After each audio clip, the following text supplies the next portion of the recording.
വിശുദ്ധ മർക്കോസ് അധ്യായം 8. വീണ്ടും അപ്പം വർദ്ധിപ്പിക്കുന്നു. ആ ദിവസങ്ങളിൽ വീണ്ടും ഒരു വലിയ ജനാവലി ഒന്നിച്ചുകൂടി. അവർക്ക് ഭക്ഷിക്കാൻ ഒന്നും ഉണ്ടായിരുന്നില്ല. അവൻ ശിഷ്യന്മാരെ വിളിച്ചു പറഞ്ഞു, ഈ ജനക്കൂട്ടത്തോട് എനിക്ക് അനുകമ്പ തോന്നുന്നു. ഇവർ 3 ദിവസമായി എന്നോട് കൂടെയാണ്. അവർക്ക് ഭക്ഷിക്കാൻ ഒന്നുമില്ല. അവരെ വിശപ്പോടെ വീട്ടിലേക്ക് പറഞ്ഞയച്ചാൽ വഴിയിൽ തളർന്നു വീണേക്കും. ചിലർ ദൂരെ നിന്ന് വന്നവരാണ്. ശിഷ്യന്മാർ അവനോട് ചോദിച്ചു, ഈ വിജനസ്ഥലത്ത് ഇവർക്കെല്ലാം അപ്പം കൊടുക്കുന്നത് എങ്ങനെ? അവൻ ചോദിച്ചു, നിങ്ങളുടെ പക്കൽ എത്ര അപ്പമുണ്ട്? 7 എന്ന് അവർ പറഞ്ഞു. അവൻ ജനക്കൂട്ടത്തോട് നിലത്തിരിക്കാൻ ആജ്ഞാപിച്ചു.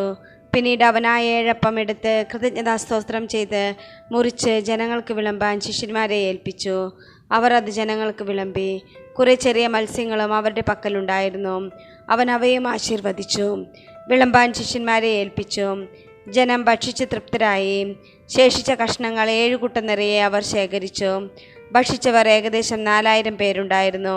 അവൻ അവരെ പറഞ്ഞയച്ചതിന് ശേഷം ശിഷ്യന്മാരോടൊപ്പം ഒരു വഞ്ചിയിൽ കയറി ദൽമാനൂത്ത പ്രദേശത്തേക്ക് പോയി. ഫരിസേയർ അടയാളം ആവശ്യപ്പെടുന്നു.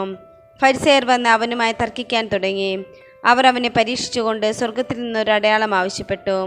അവൻ ആത്മാവിൽ അഗാധമായി നെടുവീർപ്പെട്ടുകൊണ്ട് പറഞ്ഞു, എന്തുകൊണ്ടാണ് ഈ തലമുറ അടയാളം അന്വേഷിക്കുന്നത്? സത്യമായി ഞാൻ നിങ്ങളോട് പറയുന്നു, ഈ തലമുറയ്ക്ക് അടയാളം നൽകപ്പെടുകയില്ല. അവൻ അവരെ വിട്ട് വീണ്ടും വഞ്ചിയിൽ കയറി മറുകരയിലേക്ക് പോയി. ഫരിസേയരുടെ പുളിമാവ്.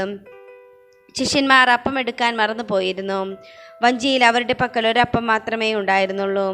അവൻ മുന്നറിയിപ്പ് നൽകി, നിങ്ങൾ ജാഗരൂകരായിരിക്കുവേൻ. ഫരിസേയരുടെയും ഹെരോദസിൻ്റെയും പുളിപ്പിനെക്കുറിച്ച് കരുതലോടെ ഇരിക്കുവേൻ. അവൻ ഇങ്ങനെ പറഞ്ഞത് തങ്ങളുടെ പക്കൽ അപ്പമില്ലാത്തത് കൊണ്ടാണെന്ന് അവർ പരസ്പരം പറഞ്ഞു. ഇത് മനസ്സിലാക്കിയ യേശു അവരോട് പറഞ്ഞു, നിങ്ങൾക്ക് അപ്പമില്ലാത്തതിനെക്കുറിച്ച് എന്തിനു തർക്കിക്കുന്നു? ഇനിയും നിങ്ങൾ മനസ്സിലാക്കുകയും ഗ്രഹിക്കുകയും ചെയ്യുന്നില്ലേ? നിങ്ങളുടെ ഹൃദയങ്ങൾ മന്ദീഭവിച്ചിരിക്കുന്നു. കണ്ണുണ്ടായിട്ടും നിങ്ങൾ കാണുന്നില്ലേ? ചെവിയുണ്ടായിട്ടും നിങ്ങൾ കേൾക്കുന്നില്ലേ? നിങ്ങൾ ഓർമ്മിക്കുന്നില്ലേ? 5 അപ്പം ഞാൻ 5000 പേർക്കായി ഭാഗിച്ചപ്പോൾ ശേഷിച്ച കഷ്ണങ്ങൾ നിങ്ങൾ എത്ര കുട്ട നിറച്ചെടുത്തു? 12 എന്നവർ പറഞ്ഞു. 7 അപ്പം 4000 പേർക്ക് വീതിച്ചപ്പോൾ മിച്ചം വന്ന കഷ്ണങ്ങൾ നിങ്ങൾ എത്ര കുട്ട എടുത്തു? 7 എന്ന് അവർ മറുപടി പറഞ്ഞു. അവൻ ചോദിച്ചു, എന്നിട്ടും നിങ്ങൾ ഗ്രഹിക്കുന്നില്ലേ? അന്ധന് കാഴ്ച. പിന്നീട് അവൻ ബേത്സയിദയിലെത്തി. കുറെ പേർ ഒരു അന്ധനെ അവൻ്റെ അടുത്ത് കൊണ്ടുവന്ന് അവനെ സ്പർശിക്കണമെന്ന് യേശുവിനോട് അപേക്ഷിച്ചു. അവൻ അന്ധനെ കൈക്ക് പിടിച്ച് ഗ്രാമത്തിന് വെളിയിലേക്ക് കൊണ്ടുപോയി. അവൻ്റെ കണ്ണുകളിൽ തുപ്പിയ ശേഷം അവൻ്റെ മേൽ കൈകൾ വെച്ചുകൊണ്ട് ചോദിച്ചു, നീ എന്തെങ്കിലും കാണുന്നുണ്ടോ? നോക്കിയിട്ട് അവൻ പറഞ്ഞു, ഞാൻ മനുഷ്യരെ കാണുന്നുണ്ട്.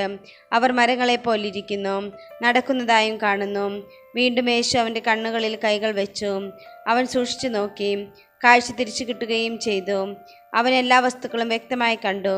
ഗ്രാമത്തിൽ പ്രവേശിക്കുക പോലും ചെയ്യരുത് എന്ന് പറഞ്ഞ് യേശു അവനെ വീട്ടിലേക്ക് അയച്ചു. പത്രോസിൻ്റെ വിശ്വാസ പ്രഖ്യാപനം. യേശുവും ശിഷ്യന്മാരും കേസറിയ ഫിലിപ്പയിലെ ഗ്രാമങ്ങളിലേക്ക് പുറപ്പെട്ടു. വഴിമധ്യേ അവൻ ശിഷ്യന്മാരോട് ചോദിച്ചു, ഞാൻ ആരെന്നാണെന്ന് ആളുകൾ പറയുന്നത്? അവർ പറഞ്ഞു, ചിലർ സ്നാപയോഹന്നാൻ എന്നും മറ്റു ചിലർ ഏലിയ എന്നും വേറെ ചിലർ പ്രവാചകന്മാരിൽ ഒരുവനെന്നും പറയുന്നു. അവൻ ചോദിച്ചു, എന്നാൽ ഞാൻ ആരെന്നാണ് നിങ്ങൾ പറയുന്നത്? പത്രോസ് മറുപടി പറഞ്ഞു, നീ ക്രിസ്തുവാണ്.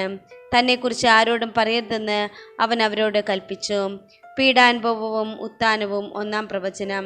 മനുഷ്യപുത്രൻ വളരെയേറെ സഹിക്കുകയും ജനപ്രമാണികൾ, പ്രധാന പുരോഹിതന്മാർ, നിയമജ്ഞർ എന്നിവരാൽ തിരസ്കരിക്കപ്പെടുകയും വധിക്കപ്പെടുകയും 3 ദിവസങ്ങൾക്ക് ശേഷം ഉയർത്തെഴുന്നേൽക്കുകയും ചെയ്യേണ്ടിയിരിക്കുന്നുവെന്ന് അവൻ അവരെ പഠിപ്പിക്കാൻ തുടങ്ങി. അവൻ ഇക്കാര്യം തുറന്നു പറഞ്ഞു. അപ്പോൾ പത്രോസ് അവനെ മാറ്റി നിർത്തിക്കൊണ്ട് തടസ്സം പറയാൻ തുടങ്ങി. യേശു പിന്തിരിഞ്ഞു നോക്കിയപ്പോൾ ശിഷ്യന്മാർ നിൽക്കുന്നത് കണ്ട് പത്രോസിനെ ശാസിച്ചുകൊണ്ട് പറഞ്ഞു, സാത്താനെ, നീ എൻ്റെ മുമ്പിൽ നിന്ന് പോകൂ. നിന്റെ ചിന്ത ദൈവികമല്ല, മാനുഷികമാണ്. അവർ ശിഷ്യന്മാരോടൊപ്പം ജനക്കൂട്ടത്തെയും തൻ്റെ അടുത്തേക്ക് വിളിച്ചു വരുത്തി അവരോട് പറഞ്ഞു, ആരെങ്കിലും എന്നെ അനുഗമിക്കാൻ ആഗ്രഹിക്കുന്നെങ്കിൽ അവൻ തന്നെ പരിത്യജിച്ച് തൻ്റെ കുരിശുമെടുത്ത് എന്നെ അനുഗമിക്കട്ടെ. സ്വന്തം ജീവൻ രക്ഷിക്കാൻ ആഗ്രഹിക്കുന്നവൻ അത് നഷ്ടപ്പെടുത്തും. ആരെങ്കിലും എനിക്ക് വേണ്ടിയോ സുവിശേഷത്തിന് വേണ്ടിയോ സ്വന്തം ജീവൻ നഷ്ടപ്പെടുത്തിയാൽ അവൻ അതിനെ രക്ഷിക്കും. ഒരുവൻ ലോകം മുഴുവൻ നേടിയാലും തൻ്റെ ആത്മാവിനെ നഷ്ടപ്പെടുത്തിയാൽ അതുകൊണ്ട് അവന് എന്ത് പ്രയോജനം? മനുഷ്യൻ സ്വന്തം ആത്മാവിന് പകരമായി എന്തു കൊടുക്കും? പാപം നിറഞ്ഞതും അവിശ്വസ്തവുമായ ഈ തലമുറയിൽ എന്നെക്കുറിച്ചോ എൻ്റെ വചനങ്ങളെക്കുറിച്ചോ ലജ്ജിക്കുന്നവനെ പറ്റി മനുഷ്യപുത്രനും തൻ്റെ പിതാവിൻ്റെ മഹത്വത്തിൽ പരിശുദ്ധ ദൂതന്മാരോടുകൂടെ വരുമ്പോൾ ലജ്ജിക്കും.